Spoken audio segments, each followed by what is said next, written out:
好的，用迷你厨房做菜，粉丝想吃什么我就做什么。来看一下上期的视频评论啊。这个叫我是悠悠宝贝的小可爱，想看我做汉堡。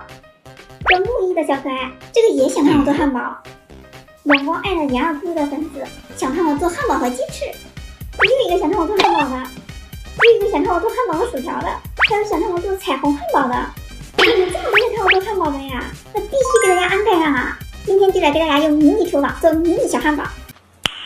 Nice。先把原本的材料准备好：汉堡面包、牛排、培根、午餐肉、芝士、西红柿、生菜，还有番茄酱、沙拉酱。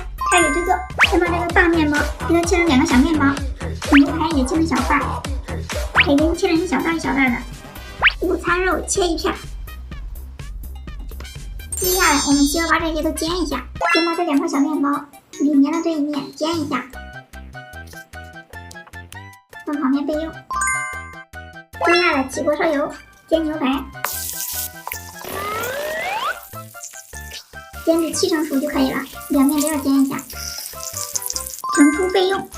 继续煎午餐肉，煎至两面金黄。盛出备用。培根也需要煎一煎，这个也煎好备用。小番茄切片，生菜洗好备用。所有的东西都准备好了，接下来把这些肉和菜拼装在一起。先在这个面包上面挤上番茄酱或者是沙拉酱，那我就下面挤上番茄酱，上面挤上沙拉酱，你们喜欢什么酱就放什么酱。然后从下面依次放上牛排、芝士、午餐肉、生菜、培根，再来一层芝士，还有番茄封顶。真香！迷你小汉堡完成。哇，这汉堡做的好厚啊！不算上下的面包，光里面就有7层，感觉我这应该叫超厚迷你小汉堡。这比我们平常买的厚多了，我来尝尝啊。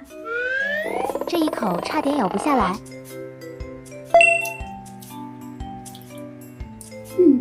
这一口咬下去什么都有，太香了。吃起来口感很丰富。我发现这个番茄酱和沙拉酱一起吃还挺好吃的。这好吃是好吃，但是没吃过瘾啊！那下次大家还想看我做什么，尽管在群里告诉我，通通给大家安排上。